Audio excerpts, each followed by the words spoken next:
అందరికీ నమస్కారం. భారతమాత పునర్వైభవ ప్రాప్తి కొరకు అంకితమైన నవ భారతానికి స్వాగతం, సుస్వాగతం. 58వ భాగంలో శివాజీ ఆగ్రాకి వెళ్లడానికి అంగీకరించడం గురించి తెలుసుకున్నాం. ఈ భాగంలో ఔరంగజేబు అంగీకారం గురించి తెలుసుకుందాం. ఔరంగజేబు తన ప్రధాని అయిన జాఫర్ ఖాన్తో రాజ్య వ్యవహారాల గురించి చర్చిస్తుంటాడు. ఔరంగజేబు మాట్లాడుతున్నప్పటికీ అతని ముఖంలో నవ్వు కనపడడం లేదు. అతని కళ్లల్లో కుటిలత్వం ఉట్టిపడుతుంది. ఒకవేళ శివాజీ లొంగకుండా ఉంటే ఏమి చేయాలని ఔరంగజేబు ప్రధానితో అంటాడు. లొంగుతాడని అనుకుంటున్నానని ప్రధాని అంటాడు. మనం పెట్టిన షరతులు చాలా కఠినంగా ఉన్నాయని, వాటిని సవరించాలని జైసింగ్ రాశాడు. దానికి నేను సరేనన్నాను. శివాజీ వాటిని కూడా అంగీకరించలేదేమో అనే సందేహాన్ని ఔరంగజేబు వ్యక్తం చేస్తాడు. శివాజీని అంత తక్కువగా అంచనా వేయకూడదు. అతని మనస్సు ఇలా ఉంటుందని ఎవరూ చెప్పలేరు. ఇష్టం ఉండినా లేనట్లు వ్యవహరిస్తాడు, లేకపోయినా ఉన్నట్లే నటిస్తాడు. అలాంటి వ్యక్తితో వ్యవహరించడం చాలా కష్టమని ఔరంగజేబు అంటాడు. ఏం జరుగుతుందో వేచి చూద్దామని ప్రధాని అంటాడు. కానీ నాకు జైసింగ్ మీద కొద్దిగా అనుమానం వస్తున్నది అని సాలోచనగా ఔరంగజేబు అంటాడు. ఎందుకని ప్రశ్నిస్తాడు ప్రధాని జాఫర్ ఖాన్. లేకుంటే శివాజీని లొంగదీయడం ఇంత కష్టమయ్యేది కాదు. నేను అతన్ని నమ్మి అందరికంటే హెచ్చుగా చూశాను. కానీ ఏమి ప్రయోజనం? హిందువులంతా ఒకటేనని ఔరంగజేబుని టూరుస్తాడు. మన వారి వల్ల నాకు కొన్ని వివరాలు తెలుస్తున్నాయని పాదుషా అంటాడు. బహుశా వారికి జైసింగ్ అంటే గిట్టకపోవచ్చు. జైసింగ్ అలాంటి వాడు కాదు. మీరంటే అతనికి ఎంతో భక్తి, అభిమానం. మీ అన్నదమ్ముల మధ్య పోరాటం వచ్చినప్పుడు కూడా మీకండగా అతడు నిలబడ్డాడని ప్రధాని అంటాడు. జాఫర్ ఖాన్ మంచి పరిపాలనా దక్షుడు. ఔరంగజేబు తాను సింహాసనాన్ని అధిష్ఠించడానికి మతాన్ని బాగా ఉపయోగించుకున్నాడు. అది అతనికి చాలా లాభించింది. అందువల్ల అతడిప్పుడు మతం పేరుతో తన అధికారాన్ని నిలుపుకోవడానికి ప్రయత్నిస్తున్నాడు. కనుక తన విధానాన్ని వ్యతిరేకించకపోయినప్పటికీ హృదయపూర్వకంగా దానిని సమర్థించని వారిని అతడు అభిమానించడం లేదు. అంతలో ద్వార రక్షకుడు వచ్చి జైసింగ్ వద్ద నుంచి ఒక అశ్వీకుడు వచ్చాడని తెలియజేస్తాడు.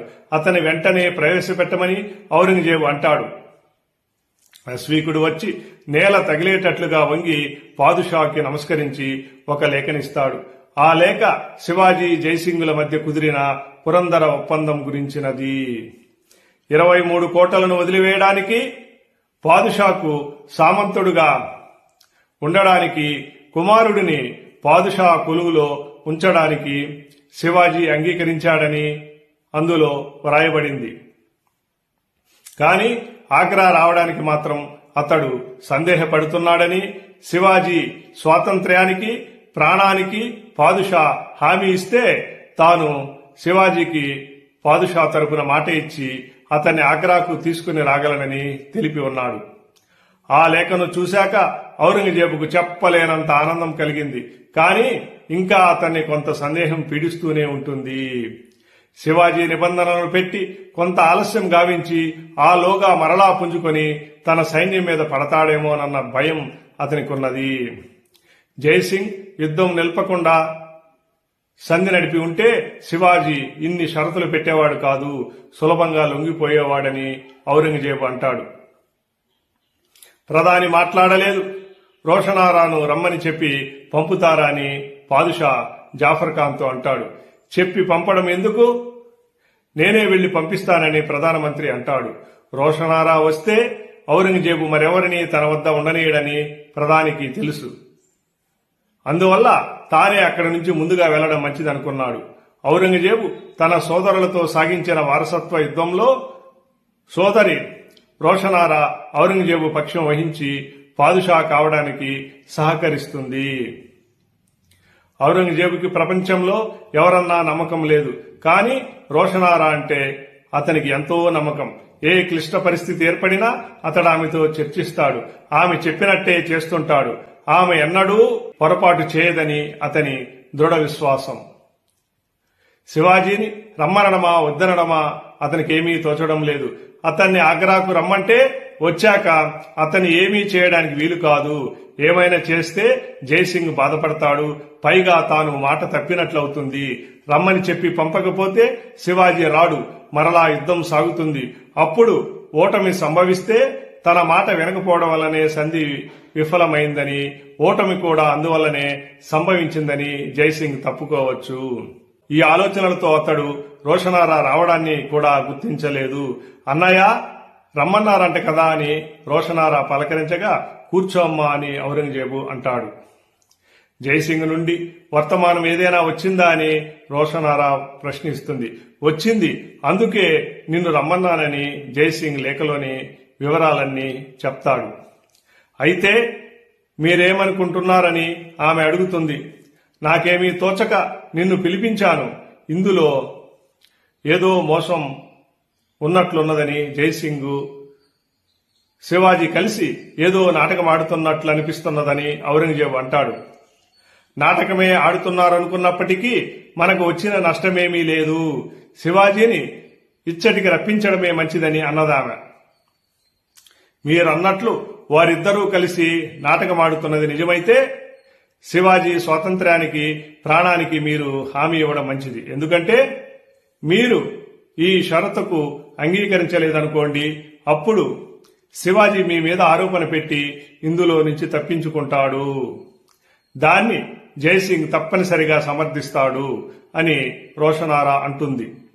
అది నిజమే, కాని అతన్నిచ్చటకు రమ్మంటే మనం అతన్నేమీ చేయలేం కదా అని పాదుషా ప్రశ్నిస్తాడు. అప్పటి పరిస్థితులను అనుసరించి చూసుకోవచ్చు. ఇప్పుడే మనం వాటన్నింటినీ ఆలోచనలో పెట్టుకోకూడదు. మీరు అంగీకరిస్తున్నట్టు తెలపండి, ఆ తరువాత ఏమి జరుగుతుందో చూద్దామని రోషనారా సలహా ఇస్తుంది. ఆమె మాటలు పాదుషాకు నచ్చాయి. అందుకే అతనికి రోషనారా అంటే అంత ఇష్టం. ఔరంగజేబు ఆమె పలుకుతున్న ప్రతి వాక్కు అల్లా నుండి వస్తున్న వాక్కుగా భావిస్తుంటాడు. ఈ హిందువులని నమ్మడానికి వీలు లేదని ఔరంగజేబు అంటాడు. నమ్మినా నమ్మకపోయినా మనం ఇప్పుడు చేయగలిగేదేముంది? మన తాతగారైన అక్బర్ కాలం నుండి వారు కీలక స్థానాలను ఆక్రమించుకుని ఉన్నారు. తొందరపడి మనం ఇప్పుడేమి చేసినప్పటికీ అది మనకే నష్టం. చిన్నగా ఒక్కొక్కరిని వదిలించుకోవాలని రోషనారా అంటుంది. మన మహమ్మదీయ ప్రముఖులలో కూడా చాలా మంది వారికి మిత్రులుగా ఉన్నారు. ఇది ఇంకా ఆశ్చర్యంగా ఉన్నదని ఔరంగజేబు అంటాడు. వారందరూ కూడా మనతో కలవాలంటే కొంతకాలం పడుతుందని రోషనారా అంటుంది. శివాజీ ఒక్కడు లేకపోతే దక్షిణాపదమంతా మన చేతుల్లో ఉండేదని ఔరంగజేబు నిట్టూరుస్తాడు.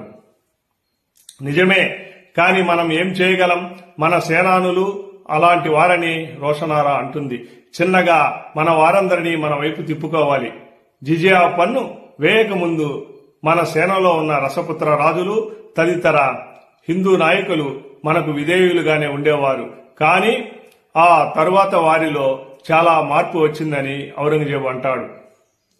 నిజమే, అది కొంత తొందరపాటేనని అనుకుంటున్నానని రోషనారా అంటుంది. కాని విధించిన తర్వాత వెనక్కి వెళ్లడం కుదరదు. ఇది తెలిసే నేను దానిని అమలు పెట్టడంలో కొన్ని జాగ్రత్తలు తీసుకున్నానని, మన సేనలో ఉన్న హిందువులను ఆ పన్ను నుండి మినహాయించాలని ఉత్తర్వులు ఇచ్చానని అంటాడు. కాని ఆ పనే హిందువులందరినీ ఏకం చేయగలిగిందని రోషనారా అంటుంది. ఈ పరిస్థితిని ఎన్నడైనా ఎదుర్కోవలసి ఉంటుందని అంటుంది. మనకు సోదరుడు దారాతో పోరాటం వచ్చినప్పుడే ఈ సమస్య వచ్చి ఉండవలసి ఉంది. కానీ ఆనాడు జైసింగ్ మన పక్షాన ఉన్నందువల్ల ప్రమాదం తప్పిందని రోషనారా అంటుంది.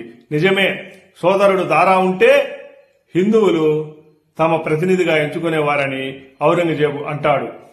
అదంతా గత చరిత్ర. ఇప్పుడు మనం చాలా జాగ్రత్తగా ఉండాలని రోషనారా అంటుంది. అయితే జైసింగ్కు ఏమని చెప్పి పంపమంటావని ఔరంగజేబు అడుగుతాడు. శివాజీ రక్షణకు హామీ ఇస్తున్నట్లు జైసింగ్కు తెలియజేయమని రోషనారా అంటుంది. దానికి ఔరంగజేబు అంగీకరిస్తూ జైసింగ్కు లేఖ రాస్తాడు. తరువాతి భాగంలో శివాజీ ఆగ్రాకు బయలుదేరడం గురించి, తన అనుచరులతో చర్చించడం గురించి తెలుసుకుందాం.